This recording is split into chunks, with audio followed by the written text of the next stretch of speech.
Welcome folks to match 26 in the FFT Arena Auto Battle Tourney. Today's competitors are Barren and Avalanche. Barren's team consists of Mustang the Archer, Sally the Monk, Calamity the Bard, and Jane the Scholar. Meanwhile, Avalanche has Nitruk the Thief, Labug the Thief, Tam the Bard, and Namta the Oracle. Good luck to both competitors on your first mat, which is Yardo Fort City.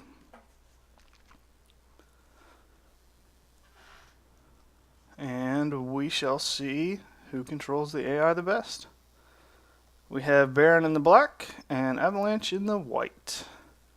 Thief is going to start off with a quickening, and his mirror buddy will do the same as they refuse to move forward into Barren's range. 50% armor break has hit, so that Thief is at a greatly reduced effectiveness, and Barren's Monk mimics the quickening.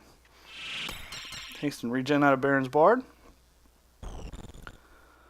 Meanwhile, Avalanche's Bard goes forward and does a double Kotetsu for high damage, and the Oracle's going to follow up with, I believe, a Paralyze. We have the Scholar charging Quake, which does go off before the Paralyze, doing decent damage but triggering Counter Flood for a very nasty amount. Bard is down for Barren, so Avalanche is firmly in the lead. Monk guards the Villain Act with the ribbon, and we get a quick explosion out of one of the thieves. Other one continues to build speed, and Barren is now on the defensive, doing 170 damage punch out of the Monk, while the Archer goes for a Kaijisugi to drop one of the thieves. So it's now a 3-on-2 in Barren's favor, with a Raise 2 and a Phoenix Down coming out to start the sandbag process. Raise 2 out of Avalanche's Oracle. Thief is going to go for an X Potion and run back. Raise 2. Bard is back in action for Barren. And Bard is back in action for Avalanche as well, so back to full speed. Monk does not go on the offensive, and instead is going to do quickening and fall back. Thief is going to go for a charm, 65%, and it does connect, which could cause some serious problems, as his bio does decent damage with a good compat on the whole team.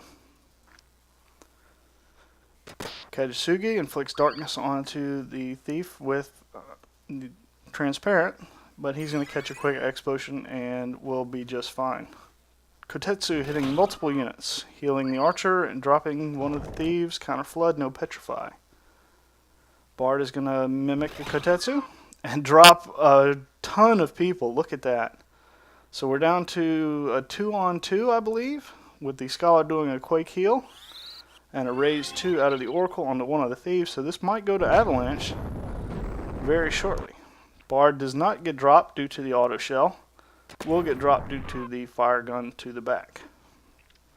Phoenix down, picking up his buddy Thief.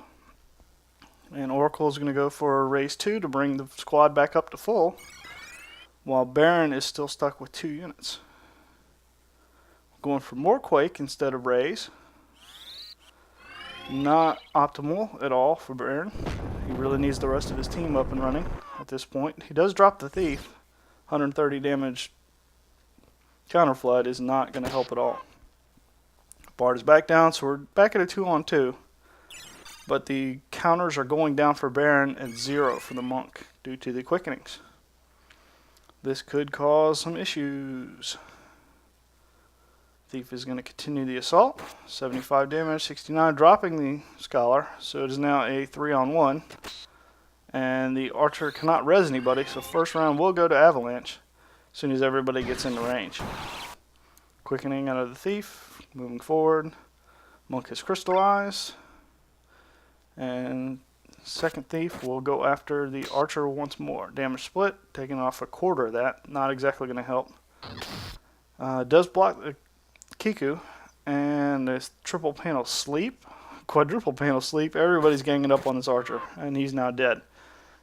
Good game, Avalanche. We'll see you in round 2. Round 2 between Barren and Avalanche will be taking place on the large map number 71, Dolbadar Swamp.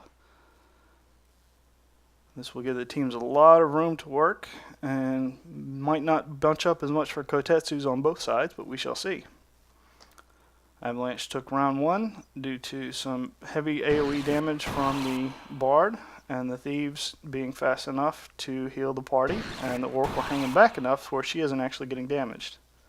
Everybody's going to start quickening and move back as the teams start facing off on the left side of the map. Whole lot of nothing. Haste and regen out of Barren's Bard as he moves forward slightly. Haste and regen onto the entire party for Avalanche. So everybody's kind of doing the same thing here. Oracle moving forward, not doing anything. Scholar's going to be out of range. Thief quickening. Same old, same old. As everybody slowly but surely moves into range. The two Thieves with Innocent are going to cause some issues for Barren's Scholar. It's one of his better AoE damage attacks, combined with the Bard's Kotetsus. We got a Quake coming out onto just the Bard, as the rest of the units continue moving forward, building speed. 160 damage, auto shell, and a Kiku. Will not drop him, but it will trigger counter flood, inflicting slow. Summit heal, back up to about 2/3 health, good enough. More quickening. Thieves are out of MP now, but are very, very, very fast. Very, very, very, very fast. So we shall see if that's going to go to their advantage or if they will have crystalline problems. Counter flood for just as much damage as a fire gun shot did. Charm does connect. That is a very bad thing. The only unit that could be charmed has been. And then the Oracle makes me a liar by casting Beguile, which I didn't think she had. Stigma Magic getting ready to charm on the Scholar, allowing her to go for a Quake heal onto the Bard and damage onto several units. Bard is asleep. Quake goes off before the Beguile will, and the Thief is healed by that as well. Bard's continuing to move forward for Avalanche. Beguile does hit the Archer, so it is not going in Barren's favor once again, and a critical onto the Monk drops him down to about 1/3 health. Kajisugi drops the Scholar in one hit. She does have re-raise, however, and another critical onto the Monk drops him down. So there's one dead and one sleeping and one about to be re-raised. Bard is now awake and may save. He is still slowed, however, so he will probably die due to this Kotetsu. And he does. So they're down to a 4-on-1 at the moment. Scholar will go for a Quake heal, catching the Archer as well. What in the world was she thinking? She just killed her own Archer. That was the dumbest thing I've seen in quite a while. Headbreak does get rid of the Flash Hat. Just the hit points, though. He still has Innocent on him, and he dies yet again. So we're at a 4-on-1 once again for Avalanche, as the Scholar just decided to nuke her own teammate. That was quite unfortunate for Barren. Scholar will die in one more hit. Can we get it from here? We cannot. Thief can get it in range, though, and he drops her. So round 2 goes to Avalanche as well. Good game.